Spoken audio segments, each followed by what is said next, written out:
is up? Welcome everyone to another edition of hashtag SSS Pod. Suplexes, scores, and those safe points. Today we are suplexing. We're talking some pro wrestling. We got a lot to get to. But let me introduce us. If this is your first time, I am Ryan. With me is my co-host, my brother, the one, the only. It is Nathan. Rainmaker! Little New Japan for it. And on that note, we had a huge week of wrestling we're going to get to. We're going to start off, we usually go Monday through Saturday or whatever, but with the draft happening, we kind of already talked about Raw. So we're going to start off a little different this week. We are going to start off talking about the G1. The G1, this was the 31st, right? Yeah. So G1 Climax 31, their finals happened over the week. Last weekend, I guess. Got to issue an apology here.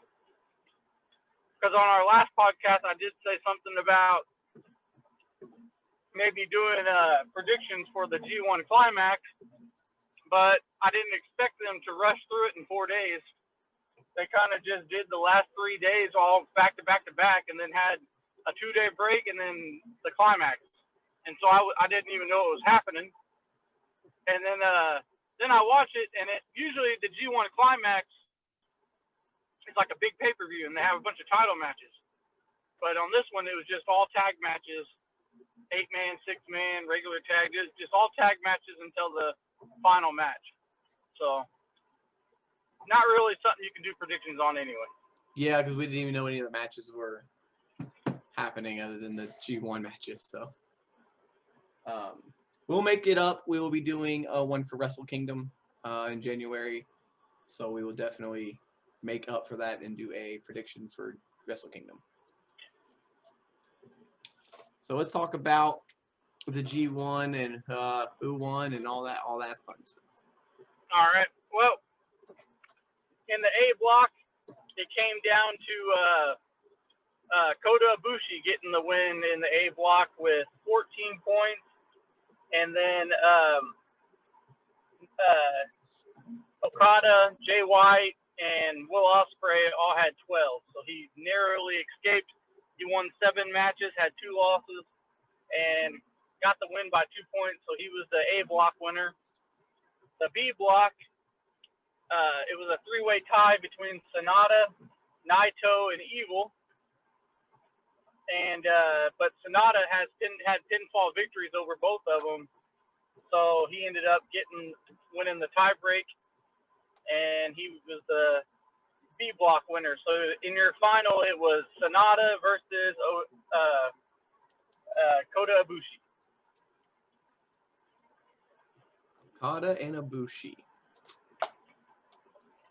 I kind of thought they were going to go with Kenta, but I guess he's got the North American he's got the. Yeah, he didn't do too good. He only came out with 6 points altogether. He didn't do too hot. Yeah, he's got the United States title match though, so I guess it. Yeah, he's already doing something at Wrestle Kingdom. So this match was pretty good. It was long. It was a normal match, but normal New Japan match. But I don't know. I was kind of into it, but it just the whole pay-per-view felt so rushed that it was kind of anticlimactic a little bit. But Kota Ibushi ended up getting the win with that knee that he does. I don't know how to pronounce it. He grabs their hands and hits them with a knee while they're on their knees. Yeah. And he had to do it twice. He had to do it twice, but he ended up pinning Sonata. So Kota Ibushi has won the G1 2 years in a row, and he'll be facing whoever has the title at Wrestle Kingdom. He might be facing for both belts because they still haven't separated those titles since the last Wrestle Kingdom. So. Yeah, it seems kind of like eventually. So there you go. So Okada will it'll probably be Naito unless they do some switch before then. We don't know for sure. It'll probably be Naito versus Ibushi, unless, who knows what's gonna happen. I mean, it's New Japan. They may do a switch or give it back to Evil. They usually don't do very many changes in between, but yeah, they usually don't have a champion only last a couple weeks like they did with Evil either. So they are doing some different stuff. They got some new guy, like kind of in charge, and I think it's like an American dude. So he's kind of bringing that American style over and trying to do some different stuff. So yeah, like I said, we'll definitely be doing a prediction show for Wrestle Kingdom to make up for not doing one. We were going to do one anyway, but because we didn't do one for the G1, we feel obligated to do at least one New Japan,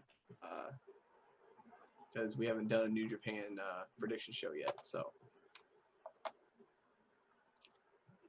Right. All right. If you're going to do one, might as well be Wrestle Kingdom. Yeah, you might as well start off. All right. Let's talk some Monday now. And since we already did Raw last week because of the draft, we'll go ahead into ROH. So, yeah, we are into the semifinals of the ROH Pure Championship Tournament. We have Jay Lethal versus David Finlay and Jonathan Gresham versus Matt Sydal. And you kind of called it from the beginning that it was going to be Lethal versus Gresham, and I look like that's the way they're heading. As the first match of the night was Jay Lethal versus David Finlay. Again, code of honor where they have to handshake before the match. This was a pretty good match. I keep saying it every week, but David Finlay keeps growing on me. I think he gets better and better every week, especially with these pure title rules. I feel like he just gets every week he gets better. This was a really good match. Jay Lethal, obviously the veteran, but didn't really show it here. He looked pretty good. In the end, Lethal hits the lethal injection for the win. So Jay Lethal moves on to the finals. So since there's only 2 matches, we actually had some other stuff outside of the tournament this week. And we had a Matt Taven promo. Also, we had a Vincent promo. But Matt Taven comes out. Yeah, oh boy. Well, let me just say that Vincent, he can't talk. When they did the Kingdom thing, he never really talked a whole lot, and I kind of liked him that way. He's kind of like this psycho horror movie kind of guy. But now, so he's like a mix between Bray Wyatt and Charlie Manson. And it just didn't work for me, and it probably would have been better if there was a crowd. Yeah. And then they had, they brawled, and then they did probably the dumbest spot I've ever seen in wrestling, because they brought out a table, and Taven put Vincent on the table, and while he had him on the table, Vincent was like yelling up to him, "Just do it." And I'm like, if you're conscious and you can talk, why couldn't you just get off the goddamn table? Yeah. So that was stupid. He did a splash through the table, and that was that. I did not enjoy this segment at all. He hit the climax on like the exposed ring. Taven did. Yeah. It was. Yeah, this segment didn't do anything for me. I kind of didn't care about this segment at all. We got an EC. After that, we got an EC3 video package. This time it added the message, "You have been warned." So I guess EC3 is still coming to ROH at some point. He's been teasing that for about 3 months now. So, yeah, that's kind of weird. So into the main event, the semifinal Block B is Gresham versus Matt Sydal. Gresham is probably the best technical wrestler in all of wrestling right now. He is really good. Matt Sydal, again, the veteran, more of a high flyer. This match was pretty good as well. I think they went with a good semifinals with these 2 matchups here. And it's coming down to the 2 everyone thought it was going to come down to. Jonathan Gresham makes side L tap with like a surfboard stretch maneuver. It was pretty cool. And not only that, it was ugly. And yeah, it was. Yeah. when he tapped, I couldn't tell if it was supposed to be over yet or not. Like he tapped quick. Yeah, I don't know if it looks like maybe it was like an actual injury because he tapped so quick. I don't know, but so it is in the finals. It is Jay Lethal versus Jonathan Gresham for the ROH Pure title. That's kind of what everyone was kind of thinking they were going to do. I feel like because they're tag team champions, aren't they? Yeah. So ROH, Jay Lethal is a former Pure champion. He held it back in the original days. So, but if they don't give it to John Gresham, that's a shame because he's probably the one that deserves it most. Right. So we'll move on to Tuesday. We had another episode of Impact Wrestling. Yeah, this was a okay show. You had Rosemary and Valkyrie defeating Tasha Steelz, Kiera Hogan, and Havoc and Nevaeh. And afterwards, Havoc and Rosemary talked, and apparently she agreed to do the reincarnation of Dr. James Mitchell so he can officiate the wedding. Officiate the wedding, yeah. Jesus. So there you go. Jesus, I just love, AEW and WWE are like trying to go realistic for the most part with their storylines, and then you got TNA or Impact just like, you know what, we're just going. Yeah, we're going off the deep. And then speaking of the wedding, you have Fallah Bahh versus Crazy Steve because Fallah Bahh is hiding that off of Hernandez with a roll up, and he took the cash. So I don't know how Fallah Bahh's gonna pay for his bachelor party now. So there's that. Oh, Jesus. They had a big 10-person tag, which is a piece of crap, so we ain't gonna talk about that. Then they had Kaylee Ray,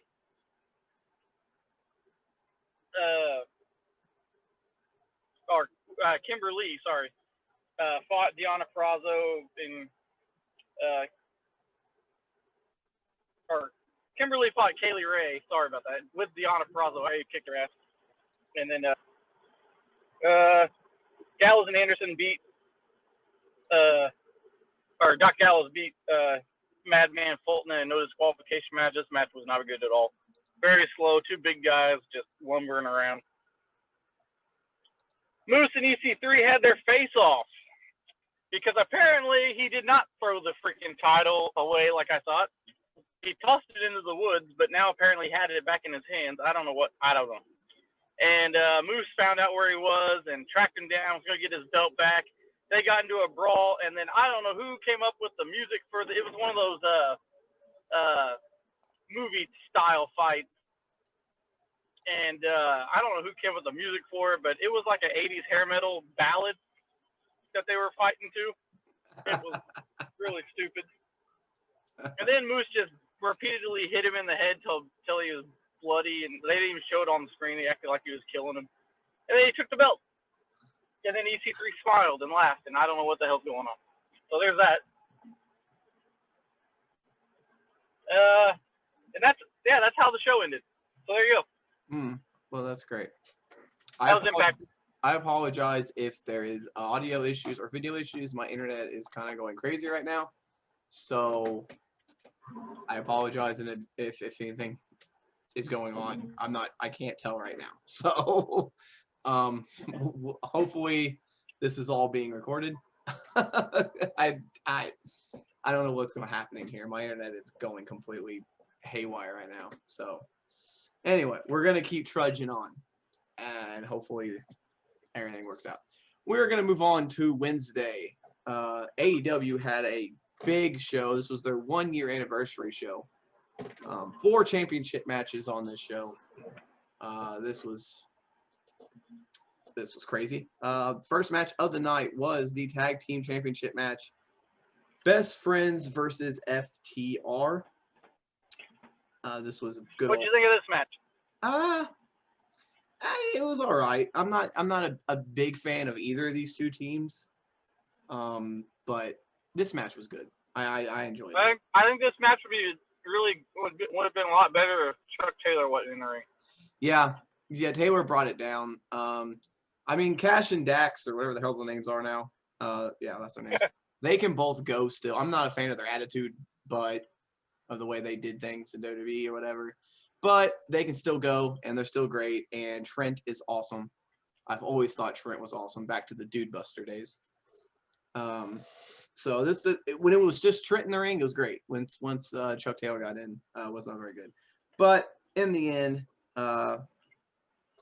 Cash, they win by hitting Chuck Taylor in the head with the tag belts. They get the win. FTR are still tag team champions. A little cheating to win, so it keeps, best friends don't look too weak in this match. They actually got a lot of offense in, so this match was A+ for me. It was a good match. I'm praising AEW this week, guys. It is a miracle. Miro came out after this match, and it was Miro and Kip Sabian versus Lee Johnson and Sean Maluda. This match was very quick, and Miro won in about 10 seconds. Right. I don't like what they're doing with Miro. I don't like this gimmick, this direction. It doesn't seem to me any better than what he was doing in WWE. Hopefully they can turn it around and make something out of him, but right now I'm just not feeling it. We had a MJF promo after this with the Inner Circle coming out. It's a Jericho and MJF promo. It's Yeah. It was all right. Not much but they're going to. Not much to it. They're gonna have dinner, I guess. I don't know. I don't know what they're having a steak dinner next week. Anyway, the next match was the TNT Championship, Orange Cassidy versus Cody Rhodes. This was another typical Cody Rhodes match. And it went to a draw. Yeah, go figure. Yeah. So time limit draw. So Cody Rhodes is still champion, but I hate when they do these time limit draws because they always try to make it dramatic and have it go to like the last second, but it's like that's so stupid, so cliche. Yeah. They should just have it like they're in the middle of the move or something, and then So I don't know what this leads to, but so Cody Rhodes is still AEW TNT champion. This match was good, but I feel like I don't know. I'm kind of don't like Cody. It's just his matches are the same every week. You can't, and it's getting to the point where you can almost see where the matches are heading with Cody. What happened here? What? Oh, we had the Young Bucks with Butcher, Blade, Private Party, Silver and Reynolds. And the Young Bucks super kicked Private Party, so I don't know. And so the match that was very disappointing. The women's championship match, Big Swole versus Hikaru Shida. Hikaru, whatever, Hikaru. This match was not as good as I thought it was going to be. No, it wasn't. It wasn't. I had high expectations for this one because I'm like Big Swole, and Sheeta's been having when she gets to wrestle, was having pretty good matches. And this match did not live up to what I thought it was going to be, and they didn't give them a lot of time either, which kind of sucked. Sheeta won with just like the knee strike, whatever she calls it. There had some botches, there had some missteps in this match. They had some stuff happen, and like I said, they didn't get enough time to really keep me invested in this match. But Sheeta is still women's champion. The main event of the show was the no disqualification match. Finally, Lance Archer gets his championship match against Jon Moxley, and of course, it's no disqualification because it is a Jon Moxley match. I don't think he's had a normal rules match since coming to AEW.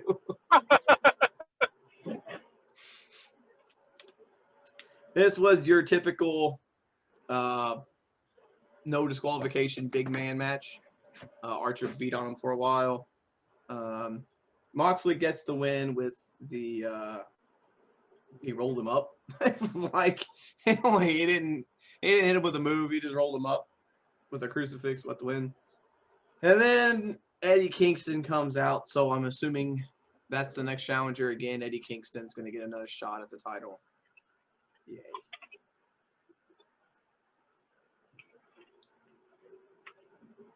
Yeah, I'm not too excited about that match. Yeah, I'm not looking thrilled to Eddie Kingston versus Moxley again. I mean, the promo, Eddie Kingston's okay with the promo, but as far as in-ring, yeah, not as much for me. But I feel like he should just be a manager. yeah, I mean, the tournament that they're doing is going to be interesting. I think, obviously, the way the brackets are set up, it's going to be Hangman versus Omega, which they better not do, because that's the predictable way to go. Yeah, let's hope they don't go that way. I hope they have. Like they are on opposite sides. They are on opposite sides of the bracket. That's though, so. Yeah, the way it's set up, it's like that's gonna happen, and then I could almost see Hangman turning heel, or one of them turning heel, joining up with FTR and doing that. But God, that's the predictable way to go. I just hope that's not the way they go, but we'll see. We'll move on to the other Wednesday show, NXT. This show was not as big as AEW, but they still had some really, really good matches. They had the #1 contender for the tag team titles, the Undisputed Era versus Danny Burch and Oney Lorcan. This was a typical Danny Burch and Oney Lorcan match. They beat the crap out of the Undisputed Era in this one. It is Roderick Strong and Roderick Strong and Bobby Fish, because O'Reilly and Adam Cole are still both injured. So no Finn Balor, no Adam Cole, no Roderick Strong on this right now. They're all injured. So NXT's kind of lacking some star power on this show. But Tony Storm was here. Right. So the Undisputed Era ended up defeating Burch and Lorcan, so they are once again #1 contenders for the tag team titles. I'm not sure when that match is happening, but they will be facing Breezango whenever that opportunity comes. How come Breezango hasn't wrestled in a long time? Yeah, they hurt. I don't know. They were there on the show, but they didn't wrestle. I don't know. I think everybody's hurt. You have Jake Atlas and Ashanti the Adonis had a match. It was cool to see Adonis back on the show. Jake Atlas gets the win, though. These are like I don't really know who was the good guy and who was the bad guy in this situation. I think they were both kind of faces. You know, it seemed weird. Yeah, I'm not really sure. He gets the win because of the group. I can't think of the name right now. They came out. The Del Fantasma. Yeah, the Legado del Fantasma. Yeah, they came out and cost Adonis the match. Jake Atlas didn't see it and ended up getting the win. Gargano and Theory had a great match. I thoroughly enjoyed this match. This was really good for a TV show. This was for a TV match. This was really good. Gargano. They were both heels. Yeah, they were both heels. So it was weird, but it was good, and I liked it. Gargano gets the win, clearly.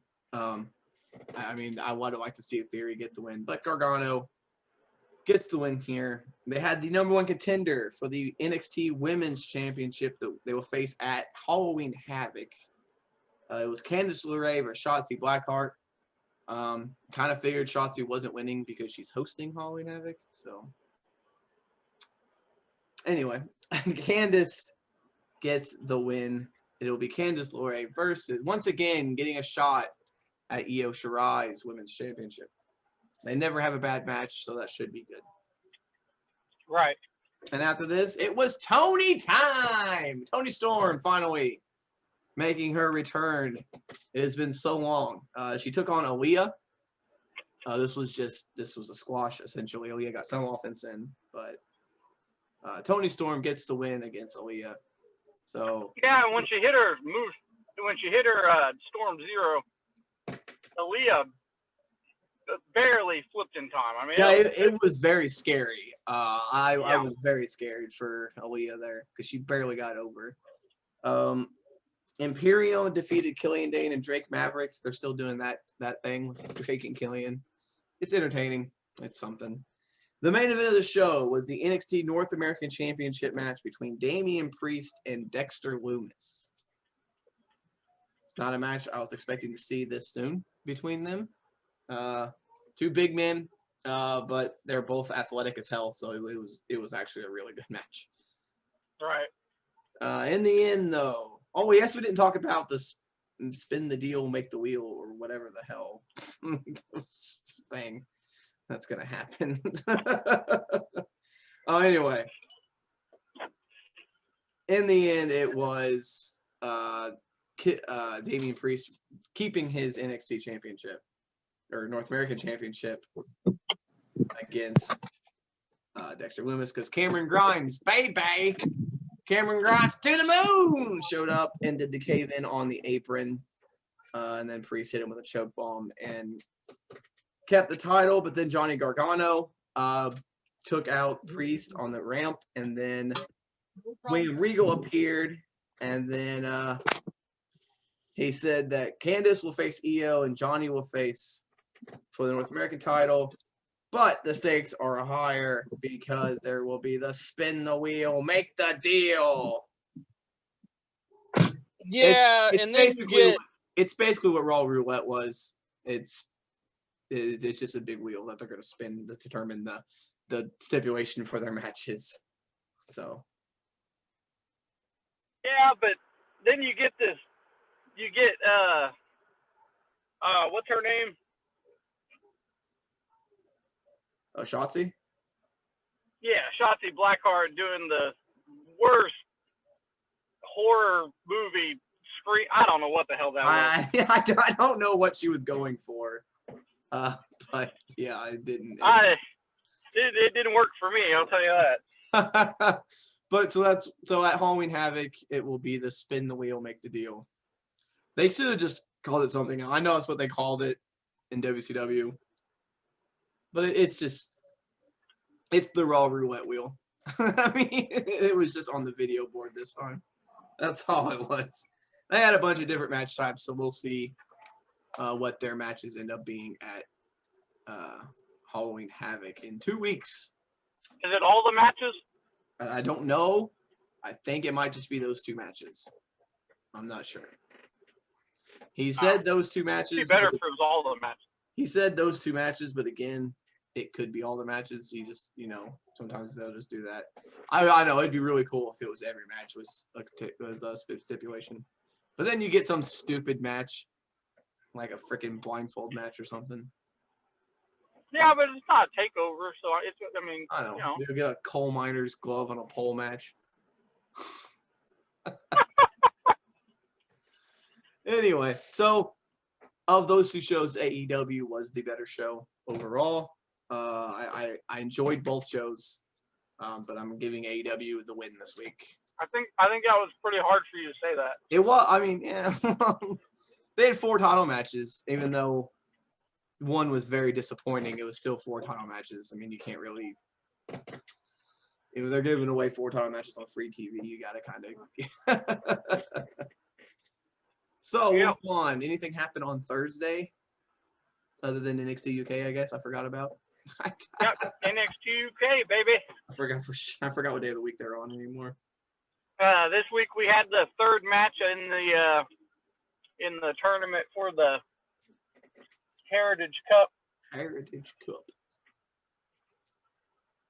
And this week it was the big man, Dave Mastiff, taking on Joseph Connors. Mm-hmm. And, wow. Yeah. Dave Mastiff knocked him out in, what was it, the 1st or 2nd round? Yeah, And so that was the quickest match they've had in this tournament. And the first knockout. Poor Joseph Connors gets no love. Yeah, but he got knocked out. You also on this show had Piper Niven taking on the White Witch. What the hell? I can't say. Isla Dawn. Sorry. Apparently, Isla Dawn was a big star in Japan. I did not know that. And she was also trained by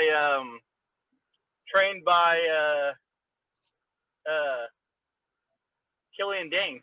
Really? So there you go. Huh. Did not know that either. This was a pretty good It was match. a good match. Isla Dawn I thought was going to get the win a couple times. It was very good match. I think she might be my favorite women's wrestler on NXT UK. She's very good. I'm enjoying Isla Dawn. Nevin got the win, though, with the Michinoku drive. Yeah, Nevin got the win. And then the other match on this show was... Big match. Yeah, was a tag team match between Walter and Wolf. And I don't know why the other two aren't on NXT UK. They're on the regular NXT, but... Maybe they're stuck. I guess. They're stuck in it was a good match. They took on Ilja and Pete. I'm not the biggest fan of Dragunov, or how you say his name. Yeah, me neither. I think he's a little too over the top. Yeah, his facial expressions and his selling are kind of too much for me a little bit. Yeah. This was a pretty good match though, but and in a huge surprise, Walter got his first loss due to pinfall. Yeah. And since he's been in WWE. Yeah, Dragunov pinned Walter. Which is crazy. I of all the people to pin him, it's Ilja. I know, man. It was announced they will fight for the title on October 29th with the UK title on the line. So we'll see if Dragunov can repeat that in one-on-one action and become champion. I saw this match and literally jumped out of my seat when that happened because I was like, what the hell? That match was so gritty. Yeah. It was so gritty, and it was that's what I love about NXT UK, man. They don't follow the WWE style, you know. It's gritty and brawling, and just anything could happen. That style was very, and I think that's why a lot of people like the Kyle O'Reilly Finn Balor matches. That's what that match was. It was just a wrestling match, and it was as real as it could get. You know what I mean? It was beating the crap out of each other, and this what this match was. They just went in there and beat the crap out of each other and stretched each other for 15 minutes or whatever. So, big shock there. So we will have. So it's been a week of kind of shocking stuff happening. We'll move to Friday. Friday Night SmackDown.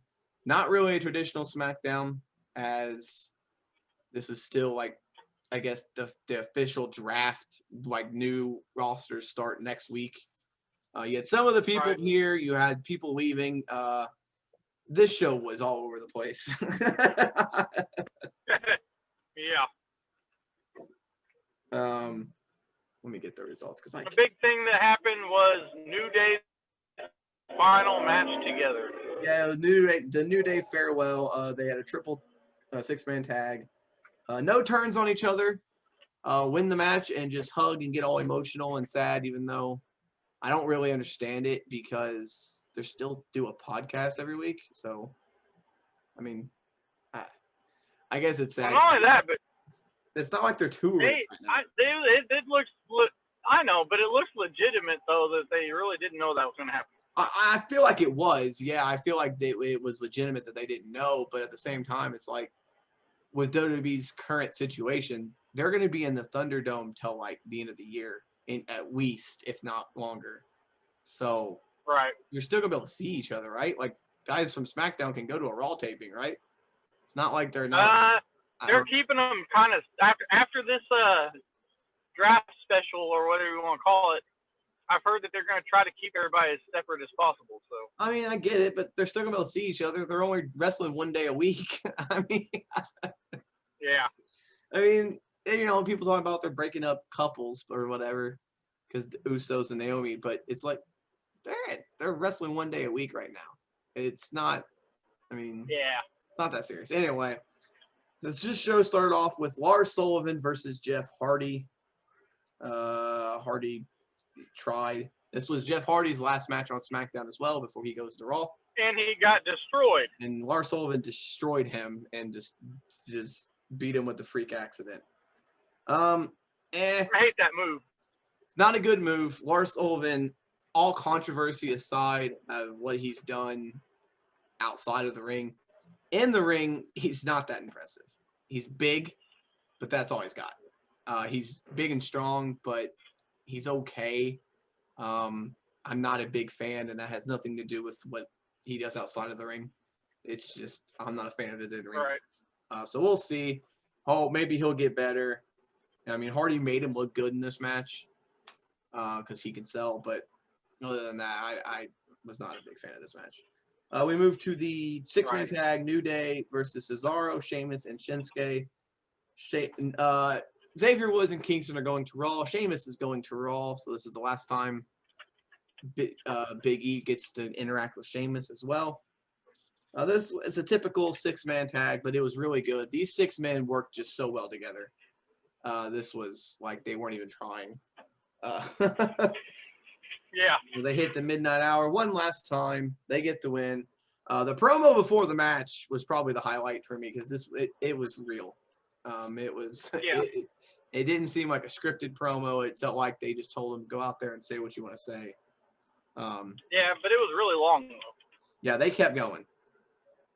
If this leads to a Big E, like I said, if this leads to a Big E championship run, I'm all for it. So we'll see where they go now. Rumors are. Oh wait, choo choo. Speculation station time. I'm the new conductor. We've got some rumors and speculation that this is going to lead to Big E dropping the New Day altogether. He's going to be a more serious wrestler. So expect maybe new music and stuff for Big E on SmackDown probably Friday. We'll see. That's the rumor. I hope so. He's going to distance himself from the New Day now, and he's going to be all, hopefully, because he doesn't need to be 100% serious. I don't like that. You know, he's got a natural personality, so you need to let him have his personality. But exactly. You can make him a little bit more serious, but still have fun. There's plenty of wrestlers like that. Hopefully they don't just turn him into like this big bruising guy. He's a fun guy. Let him show some of it, like the NXT Big E. That was cool. Daniel Bryan came back to the show. First time in the Thunderdome, and then they had Bree and Birdie on the screen, and he waved to them. Yay. Seth Rollins came out making his SmackDown debut, and the first time in like 7 years. He's never been on SmackDown. Yeah. He came out, and then Dominic and Rey Mysterio came out. Of course. And Ray and they came out, and Brian just walked away. It's super weird. Yeah, what was up with that? And Brian just got out of the ring, and then Murphy ran down, and it was like, oh, here we go. And then Murphy turned on Rollins and beat him up and tried to shake the hands of the Mysterios, and they walked away from him. So this storyline is still continuing. Yeah. So we'll see. They had the SmackDown tag team titles between the Street Profits and the team of Robert Roode and Dolph Ziggler. So Ziggler and Roode leave Raw. They had a tag team title match on Monday, and now they get a tag team title match on Friday. And lo and behold, they lose again. Yeah, they lose again. Welcome back, Robert Roode. You're on a 3-match losing streak. Yep. So right where he left off. Yeah, this is not. Well, yeah. Hasn't won a match since he's come back, but they had the contract signing for the SmackDown Women's Championship. Sasha basically just said her name is bigger than the championship. And then the role model Bayley decided not to sign the contract. So I don't know. I don't know where. So they're gonna have that match is gonna happen at Hell in a Cell, I would assume. So it's gonna be interesting to see Hell in a Cell inside the Thunderdome. It's gonna be weird. That is gonna be weird. The main event, the Universal Championship, Braun Strowman leaves SmackDown with the title match They kept playing it up all show. What happens if he wins? Does he take the title to Raw? They had this whole show was also this was the season premiere, so they had like Fox people on celebrities. The show. Yeah, like the football people. They all made their picks, which is stupid. They had a kickoff show, which was nothing, honestly. This was the typical Braun Strowman versus Roman Reigns match. Reigns does the job again to Roman, or Braun does the job again to Roman. Yeah. In the end, he won with the submission though, which was different. But Uso came out, Jay came out and begged him to hit him with a chair, and Reigns kept destroying Braun Strowman with it, and then he told Jay, hey, I'm going to turn my back, hit me, and then he didn't, and then Jay went crazy and super kicked him and hit him with a chair, and I don't know. Weird ending to the Shawn night. SmackDown was okay. It was pretty good. Most of the matches were okay. A couple of matches had weird finishes, but SmackDown was all right. It was okay. We'll see if it gets better with once we're done with all the rosters being once the rosters are set, we'll see what it's like. Yeah, we'll see. Maybe now we'll be. Oh, I don't know. We'll see where they go with everything. Like I said, this week's the first week of the new official draft starting, new rosters and stuff. So hopefully we get some new refreshing stuff happen on Raw and SmackDown. Raw got some more people and some more women, especially, which is what they needed. So we'll see where we head this week. And real quick, we'll do 205 Live. Arya Daivari defeated Anthony Green. Arya Daivari is back to just beating jobbers. Apparently, that's all he's doing right now. So yeah, I did see that. I don't know if this has been a while back, but remember when I told you about the two guys that were kind of jobbers fought each other on AEW, and it was on AEW Dark, and it was like a throwback to like WCW Cruiserweight style and stuff. Yeah. Well, the one that got COVID, Ben Carter. Yeah. Apparently he's getting signed to WWE, and I'm assuming he's going to be on 205 Live because he's a little guy. Apparently Miro was the one that spoiled that, on a Twitch stream. So. Right. So I'm assuming maybe he'll be the one that beats Arya Daivari if he keeps beating all the jobbers. I might be giving WWE a little too credit storytelling wise, but we'll see. So Arya Daivari defeated Anthony Green, and then he wrestled Kurt Stallion. Stallion won by disqualification, and this whole time Daivari's been putting up $10,000 to anyone who can beat him. And he. Yeah, that's what. See, that kind of leads to something like that. Yeah, something's going to happen. Someone's going to beat him. Kurt Stallion won by disqualification after Nice came in and hit him with the running Nice, but Daivari said he could only lose the money if he was pinned or submitted, and grabbed the briefcase and ran.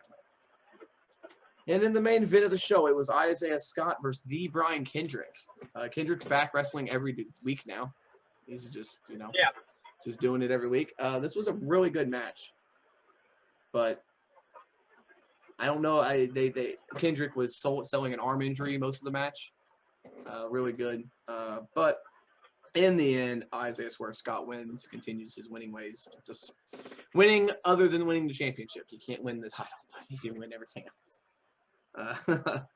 So we'll see. Yeah, you might be right. I'm assuming if he did sign, he'll be on 205 Live. It makes the most sense. Yeah, that'd be a cool way to debut. $10,000. Beat Arya Daivari, win the $10,000, and yeah, create a new star just like that. But it's got to lead somewhere. Maybe. I don't know. Apparently, Foley's son's writing 205 Live now, so we'll see. Well, interesting. So yeah. They don't get much to work with. He only gets like 2 matches a week, but Yeah, he gets something. It's a good start.